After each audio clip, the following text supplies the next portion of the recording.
Grinding Gear Games just dropped maybe the biggest week 1 patch note changes that we have ever seen. We are looking at massive buffs across the board, removal of bloat, simplifying the endgame, better crafting, better pizza, Papa John's, and less getting one shot in the endgame. So let's get into it.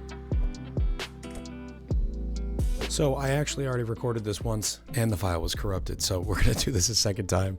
I'm going to try to keep the same excitement reading these patch notes again, but here we go. So this is a what we're working on sort of patch notes list. These things are not live yet in the game, but they will be. Basically, they said as soon as possible. So let's talk. Thanks for all the feedback and bingo cards. I imagine that Mark got a lot of bingo cards after his last interview. So let's talk about the gameplay changes. We'll be allowing you to itemize corpses as they drop, so you can choose to collect the corpse or itemize it for free. So one of the huge problems was that nobody wanted to pick up corpses because it would fill up their inventory and they didn't know which ones were good and you couldn't price check them. So corpses just felt like a problem. They felt like a burden to pick up. Now you can itemize it for free. I imagine that puts it right into your inventory. You don't have to spend a chaos orb, which was incredibly expensive, especially early league. This is going to greatly simplify the corpse collection process, and now you can store as many as you want. You're going to be able to store them for your own purposes, but also to bulk sell them. So this should severely lower the kind of barrier of entry to collecting corpses. Next, we have each of the downsides from area to area will now display the increase to the amount of collectible corpses and embers that they cause. So just a nice quality of life change. We'll be increasing the amount of collectible corpses and embers that drop relative to difficult mods. So lots more corpses, lots more embers. I think that's a good thing, especially with some of the buffs that we're getting to corpses and embers. Having a lot more of them is just a better thing. This will also allow you to more easily buy bulk of the embers and the corpses for crafting or for mapping. I think buying bulk embers is going to be an interesting endgame strategy for adding things to your map, but one of the problems that we have with embers is not only do they not drop very much, but they're not very rewarding. So let's get to the next thing. We'll be increasing the amount of the all flame embers dropping additionally to the above. I don't know why that's getting its own line. They're buffing ember drop rates twice. Next, we're adding new all flame ember packs that are more rewarding, and we are revising the rewards and pack sizes from the existing all flame ember packs. So embers a lot of times didn't feel worth using. One of the reasons is because the rewards were just simply not that good, but also because they would provide you lower pack sizes than some of the pack sizes that you would get naturally in the map. So maybe the top tier pack that you wanted to replace that had like 600 quantity on it, that was giving you 17 to 25 monsters.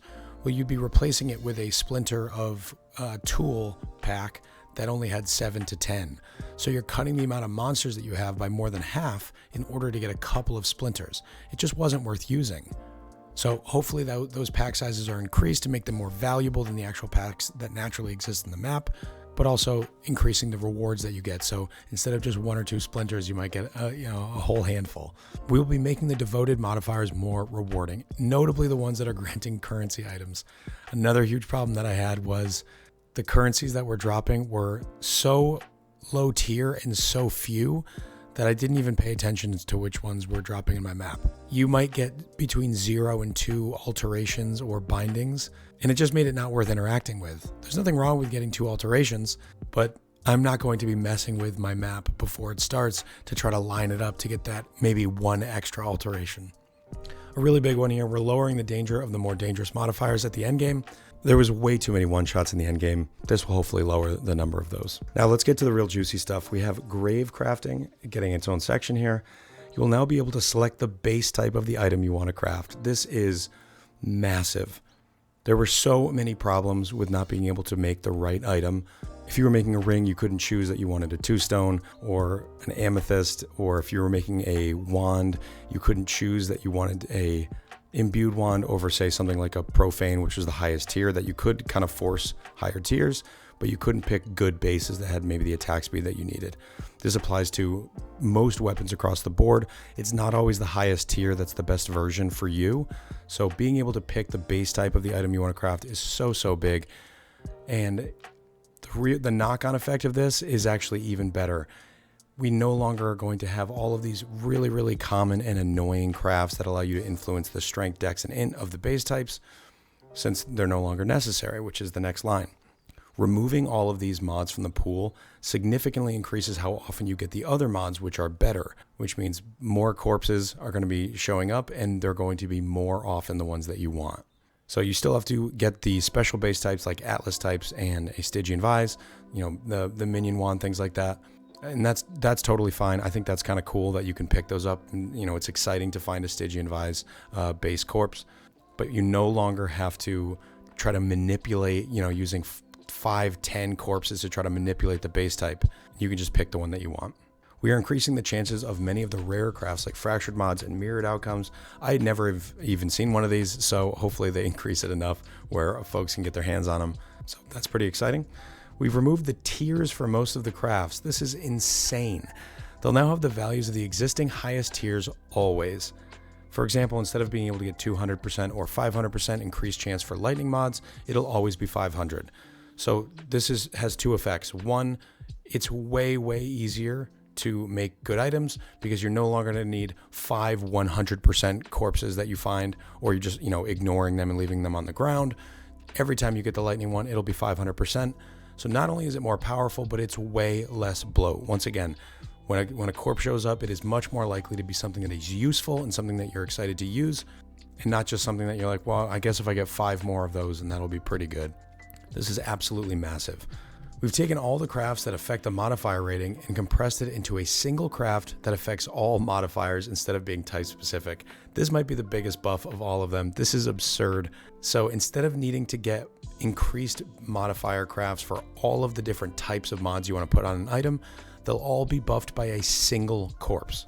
So to give you a little bit more context here, modifier rating essentially works so that when you increase the modifier rating, it removes the lower tier crafts that are possible.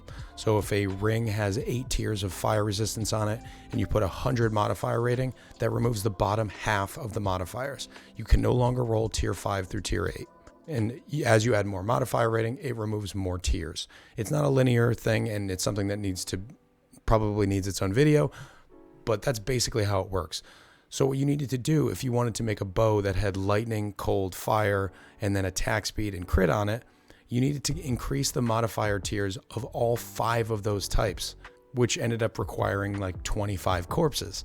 Now you're only going to need one singular type, and you can get a couple of those corpses and raise the tier of all of the mods on the item. This is absolutely massive. This also significantly decreases the bloat of the corpses that you pick up in maps. You're going to be able to craft more often because it's going to take fewer corpses to make really good things. Before, it kind of felt like I got to stock up 30, 40, 50 corpses for a specific craft before I can go do it. And that's what made the system feel so overwhelming. I had to pay attention in maps to the 5 or 6 types of corpses that I really wanted to find. And, you know, it would take me a really long time to find all those corpses. I would fill up my graveyard, and then I would have to go, you know, get rid of some, or go, I don't have enough yet to make this, so I guess I'll plant some. And then, all right, which ones did I have? There's going to be way less of that now. You're going to be able to jump in, make items much faster, and much more powerful than before. You will be able to use coffins directly on your corpses in your morgue panel instead of trying to find them within the morgue. This is something that I complained about in my video yesterday. You basically walk into the morgue and there's just 64 corpses on tables, all with their modifiers showing. It's incredibly overwhelming and silly, and you had to manually find the corpse in there. You couldn't search for it. You literally had to look around until you found it. I guess it was kind of immersive, but it was not a great UI. So really glad that that's fixed. Control F will now go to the search. This is just a really nice quality of life thing. Going and finding the thing to click to search every single time instead of having a hotkey for it was really annoying. We'll be sorting crafts by their type instead of by level, making it much easier to find crafts. So another big complaint I had is that the list of corpses was just that, a list. They were listed by item level, which in the end game, they're all 83. So they effectively weren't listed in any sort of order at all. What that leads to is you literally looking at a list of 64 things that are unsortable, uncategorizable, and it's really hard to wrap your head around what you have in order to know what you can craft.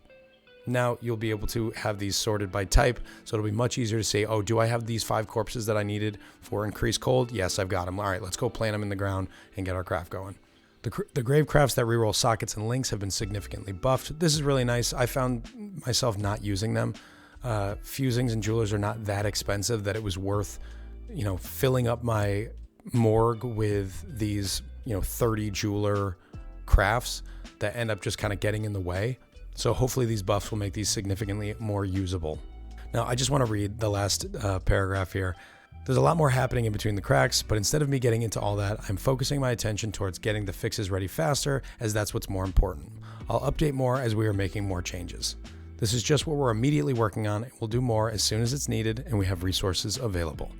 The long weekend here unfortunately costs us the capability to respond to large changes as fast as we'd like, and a huge lesson going forward is to make sure we don't deploy expansions on a public holiday weekend, as we don't have the personnel available to make changes. So 2 things here. GGG Neon, who is Mark Roberts, who has been kind of the face of PoE 1 over the last few leagues, has really done a phenomenal job of listening and responding. He is a wonderful liaison to the community. Mark, thank you so much for all your hard work. And to all the devs and employees over at GGG, thank you for your hard work over the Easter weekend here. But kind of the bigger picture, I'm very excited about where this game is going with somebody at the helm like Mark Roberts. This guy plays the game. He is passionate. He wants to make it as good as possible. And you really can tell that all of his effort running around the office is spent on making this be the best game it can be. So I'm really excited about the future. I'm really excited about these patch notes. I'm hoping that these get deployed really, really soon. Maybe even today. I will be live right after this video over at twitch.tv/AER0__. So go check me out. Maybe drop that Twitch Prime. If you want to support me here, you can click that like button, subscribe to the channel, and see some more videos like this. Appreciate you all. Thank you so much for watching. And as always, take care.